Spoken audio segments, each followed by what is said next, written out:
Magandang araw sa inyo. Ako nga pala si Teo. Makikilala niyo ko kung friend niyo ako sa Facebook, sa totoong buhay, o nakita mo lang ako dito sa Facebook. So, ipopost ko yung aking mga araw-araw na gawain simula ngayon, August 20, 12:59 a.m. Ang oras nga pala ngayon ay alauna na. So, ba't nga pala ako'y puyat? Ano nga palang reason, kung ano nga palang rason, ba't ako puyat? So, ang rason natin ay di tayo makatulog. So, ang ginawa ko, nakahiga lang ako ngayon, pero nakainom na ako ng 4 na kape. Joke lang, 3 lang. So, meron akong pang 4 na kape ngayon nasa mesa. Pumunta ako dito sa kwarto dahil ang iingay dun sa labas. Dahil ng mga nag-ML. Hindi lang man nag-asikaso sa pagre-review. Okay, magsimula na tayo. Ba't nga pala ako nagbibideo? Gusto ko lang i-record yung mga pagbabago ko sa sarili ko, as in, para siyang diary. So, simulan natin sa rason ba't ako nagbibideo at gusto ko mag-review. At ano rason ba't gusto ko mag-aral na mabuti.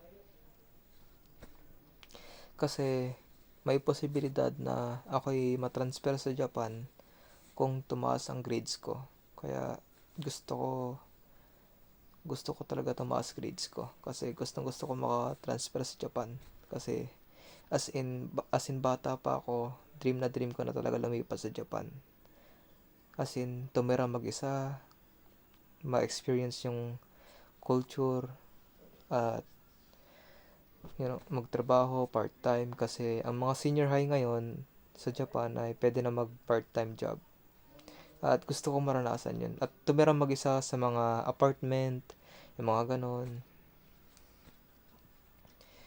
mga simpleng life lang, mga kakanood mo ng anime, yun. Gusto mo na maranasan yung mga anime style na pagtitira. So, balik tayo sa topic natin. Gusto ko makakuha ka ng magandang grades kasi posible daw na pwede daw ako i-transfer ng kapamilya ko sa Japan kung mataas ang grades ko. So, gusto ko talaga itaas ang grades ko para matupad yung pangarap na yun. Kasi, as in hindi ko naman, as in ayaw dito sa bansa na to. As in, parang ayaw ko lang tumira dito. Wala naman akong galit sa bansang ito. As in, ayaw ko lang talaga tumira dito. Gusto ko lang talaga ma-experience yung buhay sa Japan. So, okay. Continue tayo.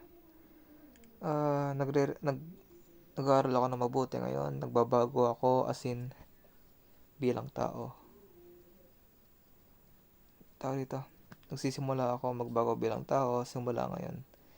Kasi masama akong bata. As in, masama talaga ako. Wala akong galang. Wala akong kwenta bilang anak. Hindi ko sinuseryoso mga pag-aaral ko. At sobrang tamad ko. Wala akong kwentang anak eh. As in, literal. Wala talaga akong kwentang anak. Bobo ako. Pangit ko. Mukha akong aso. Pocha. Ayo. Puno ng mga tigyawat. Kakapuyat.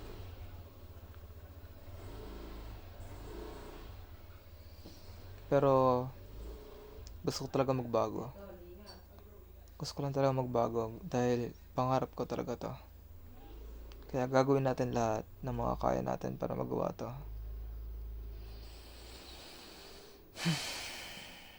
Kaya kung gusto niyo ako samahan sa journey na to, feel free to like and follow, comment sa mga opinion nyo. I will accept criticism kasi I know a lot of people will criticize me or magbash, nasasabihin cringe or jejemon or pangarap mo lang yan, or sino may pakialam. Gusto ko lang, ginagawa ko lang to dahil gusto ko lang i-share at gawing personal diary tong social media app. So, kapag naging totoo nga ang pangako ng magulang ko, pwede ko panoodin ulit tong video na to kung saan ako nagsimula, nagbago. So, wag na tayo mag-relapse pa po, tsa. Ako napapayak na eh. Okay, tumayo na tayo at tayo ay ubusin na natin yung kape natin doon sa mesa at sobrang baka lumalamig na ata.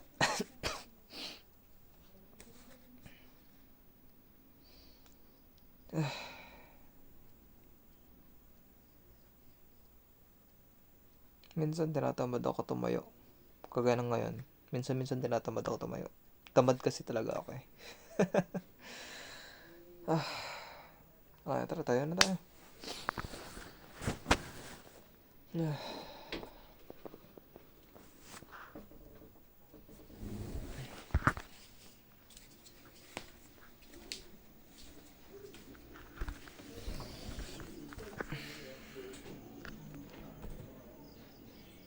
Mukha akong burak po, tsa.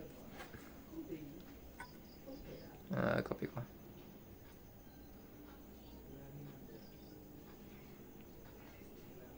Ako sabihin yung walang laman. May laman siya.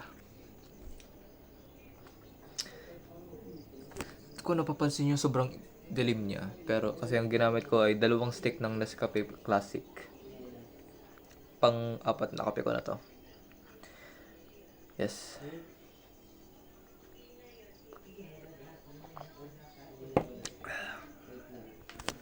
Ako ay nagre-review since alas 10. Ito siya. Nagre-review ako. Physics.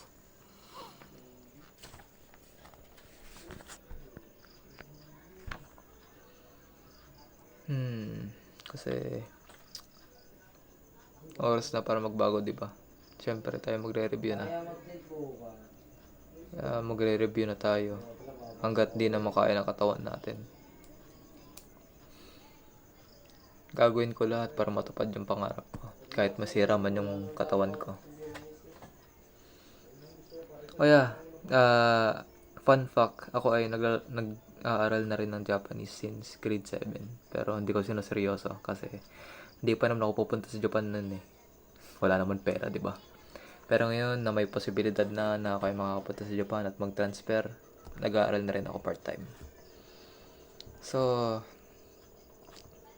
magre-review ako ngayon, pero mag-acting ako na parang tinuturuan ko kayo para ma-immerse ako. Kasi wala, yun lang. Para ma-immerse lang talaga. Start tayo sa bagong page. Nakakailang page na ako dito, takte. So, ano nga pala ang kinetic energy? Initial kinetic energy. Ang initial kinetic energy ay isang initial velocity ng isang object. So, unahin muna natin mga given. So, start muna tayo sa formula. Ang mga given natin ay mass. Ang mass ay 500 natin. 500 kg. Initial velocity ay 4 meter per second. At final velocity ay 5 meter per second. So, ang formula natin, initial kinetic energy is equals to 1/2 times mass times initial velocity squared. So, magiging, isa-substitute natin yung mga given natin. So, magiging K, E, I, initial kinetic energy is equals to 1/2 times 500 kg. So, anong kalahati ng 500? 250. So, initial kinetic energy is equals to 250 kg times Ano ang ano ang tawag ito? Sa 4 meters squared. So 4 times 4 is 4, 8, 12, 16. 16. So 16. So mangyayari ay 250 times 16. 250 times 16. Teka lang, gagamitin ko ng calculator ko dito sa cellphone. So, magiging 250 times 16 ay magiging 4,000. So, initial kinetic energy is equals to 4,000 joules. Hindi na siya kg pero joules. So, sunod na tayo. KEF. Paano nga pala makuha yung final kinetic energy? Makuha ka lang yung, parang same lang siya ng initial kinetic energy. Same equation siya, pero different velocity. Kasi final velocity na siya eh. So, KEF is equals to 250. Dahil nakuha na natin yung kalahati ng 500. So, 250 pa rin. 250 times 5 squared. 5, 10, 15, 20, 25. 25. So, 250 times 25. KEF is equals to 250 times 25. 250 times 25 is 6,250. 6,250 joules. Yan. So, ang nawawala, yan, nakuha na natin dalawa. Yung initial kinetic energy at yung final kinetic energy. So, ano pang kulang? Ang W net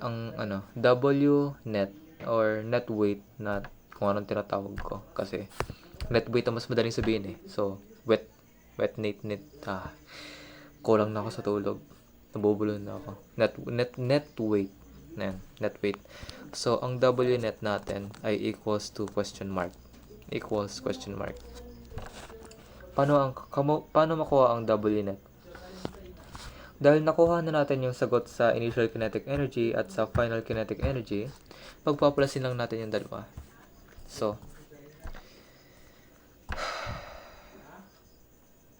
pagpaplasin ba o times? Titingnan ko lang dito sa kulang na ako sa tulog po, check.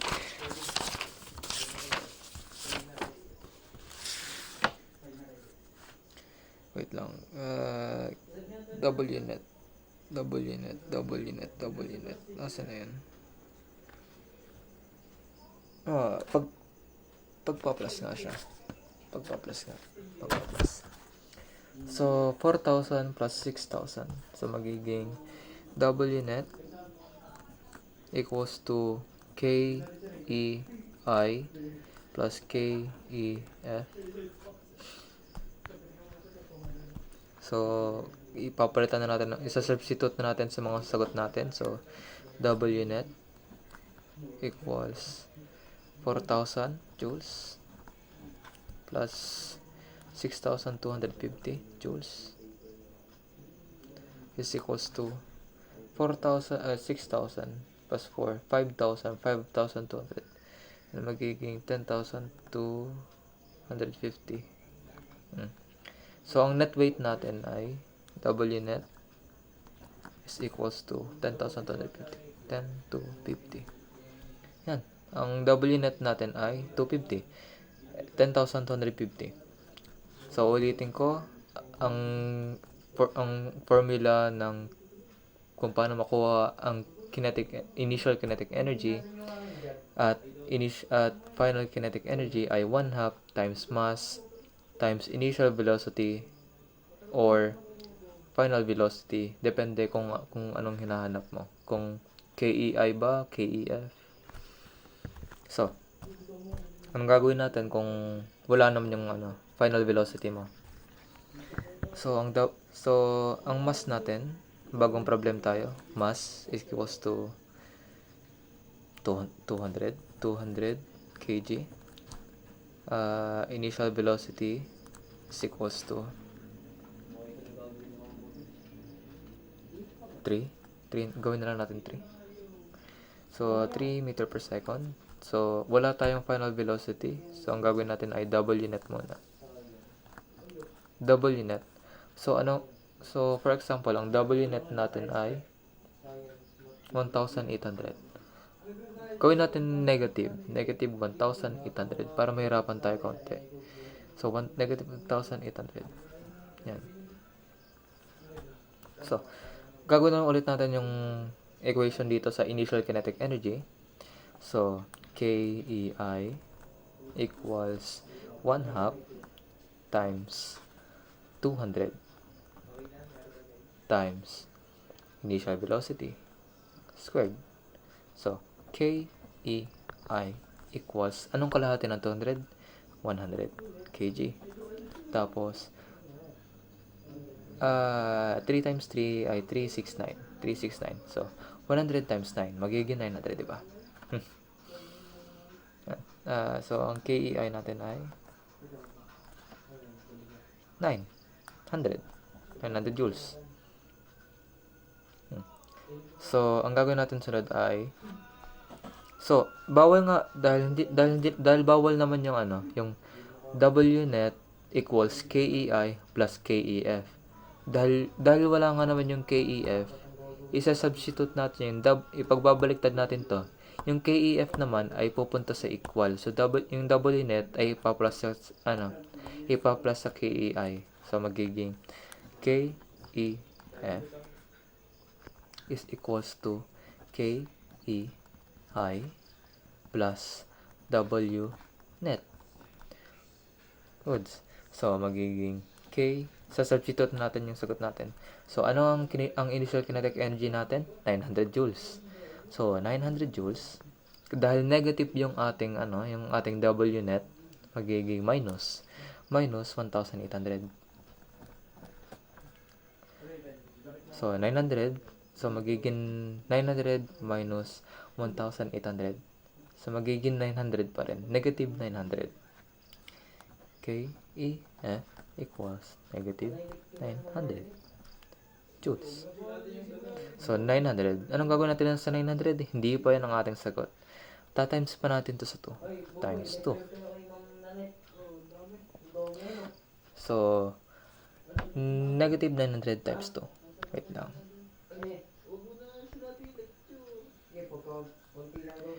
Negative 900 times 2. Magiging 1,800 ulit. Magiging 1,800 ulit siya. Magiging KEF equals negative 1,800. Negative 1,800. So, i-square root na natin siya. Dahil kapag in-square root, bawal ba yan maging negative? Hindi ko sure. Nakalimutan ko na. Testing nga daw. Negative 1,800.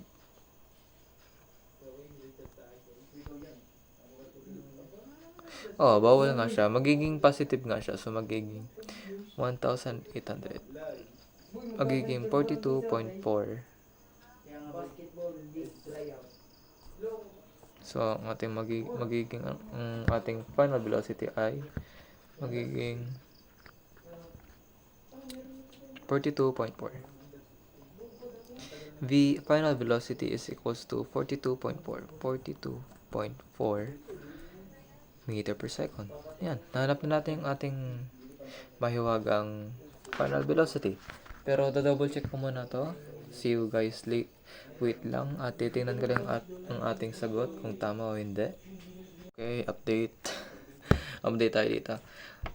Ang ating final velocity ay super impossible sa physics. Kasi ang final velocity will never be negative. It's gotta be positive. Hindi siya pwede. So, I've discovered. So, when it's physically impossible na magiging 42.4 ang final velocity. So, nagkamali ako sa given ko kasi on the fly ko lang to ginawa eh.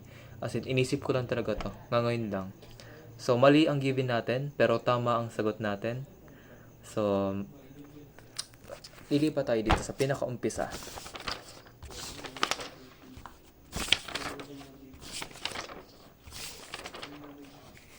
Pinakaumpisa tayo. Dito tayo. Hala. Let's start with mass. Mass ulit tayo. Mass equals 1,200 kg. Initial velocity is equals to 4.0 meter per second. Final velocity is 9.0 meter per second. Uulit tayo dito sa initial velocity at sa final velocity. Kasi madali na naman tayo. So, 0.5 or ano bang kalahati ng 1,200? 600, diba? So 4, 8, 12, 16, 16. So, 600 times 16 ay magiging 9,000. So, 9,000 yung initial kinetic energy natin. So, anong kalahati ulit ng 1,200? 600. So, 9 times 9 magiging 81. So, 600 times 81 magiging 48,600. Yan. Tapos pagpapalasin lang natin, 48,600 plus 9,000 ay magiging 57,600 ang ating WNet. Yan lang. Mabilisan lang talaga tayo. So, paano ba ito ngayon? Paano hanapin yung WNet? As in, sa tamang order na talaga. Ito. Let's start with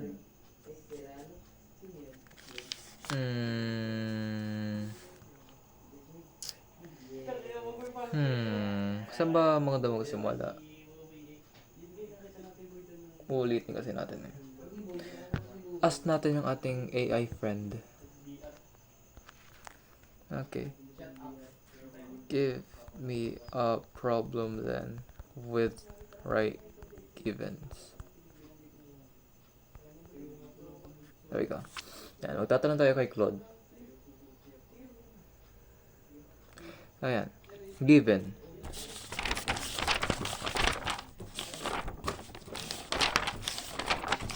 Dali lang ha. Dali lang. So, given. Anong given natin? Mass is equals to 200 kg. Initial velocity is equals to 3 meter per second. 3 meter per second. At ang ating WNet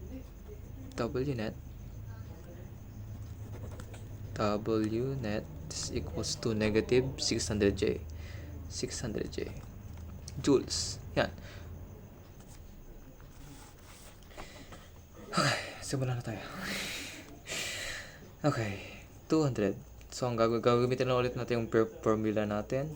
KEI equals 1/2 times 200 kg 3 meter per second squared. Gagalaw lang ulit. KEI equals 1/2 times 1/2 tuloy. Diyos ko na. Kulang na talaga ako sa tulog. KEI equals 100 kg times 3699 ay magiging 900 joules. KEI equals 900 joules. So, ganoon lang ulit. Dahil walang final velocity, hanapin natin yung final kinetic energy.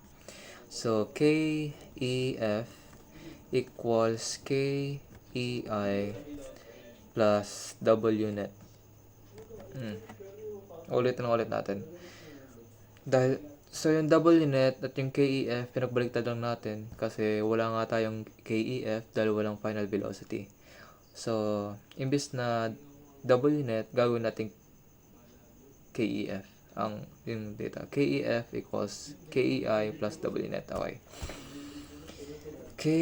So substitute na natin yung sagot natin. KEF, ano bang initial kinetic energy natin? 900 joules plus negative 600 joules.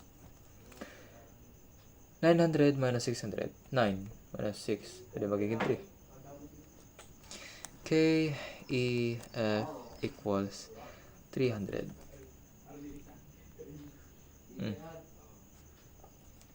300 joules times 2, magiging 600. KEF equals 600. 600. Tapos pagkatapos anong gagawin natin sa 600? I-square root. So, anong square root ng 600? Square root 600 ay magiging 24.4. So, ang ating final velocity, VF, is equals to 24.4. Tama ba? 24.4 or 24.5. 24.4 or 24.5 kapag inano natin. Yan. Meter per second. Yan. Check natin ulit natin sa AI kung tama nga ba o hindi. So, asan na ba si Claude? Ayan, si Claude. Okay. So, VF is equal to 24.4 or 24.5 and meter per second. Am I right? Let's see. Okay. Close on the arithmetic path but not quite. Let's check. KEI is equals to, yes, tama naman. 900 plus magiging 300. Now solve for F. 300 equals 1 half ay magiging 200. Kinalimutan ko i-divide. I-divide pala natin. Fuck shit. Mali pala tayo. Kulang talaga ako sa tulog. So, ulit tayo. Wait. Pause natin. Kasi, syempre, journey nga naman natin to para to malino. Be a better student. Syempre, nagkakamali rin tayo, di ba? Okay. So, mali nga naman tayo dito. So, 300 times 2 is magiging 600. 600 divided by 200. Divided by 200. Jadi 2, 4, 6. Okay, tama ba? 2, 4, 6. 3. Magiging 3. In-square root kasi natin yung 600 eh. Pero, ang dapat pala natin in-square root ay yung 3. Diyos ko. So, magiging square root 3. Magiging 1. Okay, tama na yung sagot natin. VF equals, no. Sandali lang. 1.73. 1.73 meter per second. Ayan, madami tayong error na natapatan pero nagawa rin naman natin. So, yan. Madali naman kapag yung VI tapos yung VF. Pero kapag wala yung VF, medyo nahihirapan ako kaya magpo-focus tayo dito. So, ang final velocity natin ay 1.73 meter per second. At yun lang. Diyan tayo ang magtatapos ang ating review. Nagsimula ako mag-review nung alas 10. Yes. Alas 10 ako nag-review. Anong oras na ngayon? 1:34. Salamat sa panonood at see you in the next video. Ako ay magpo-post ulit. At sana matupad yung pangarap ko. Thank you.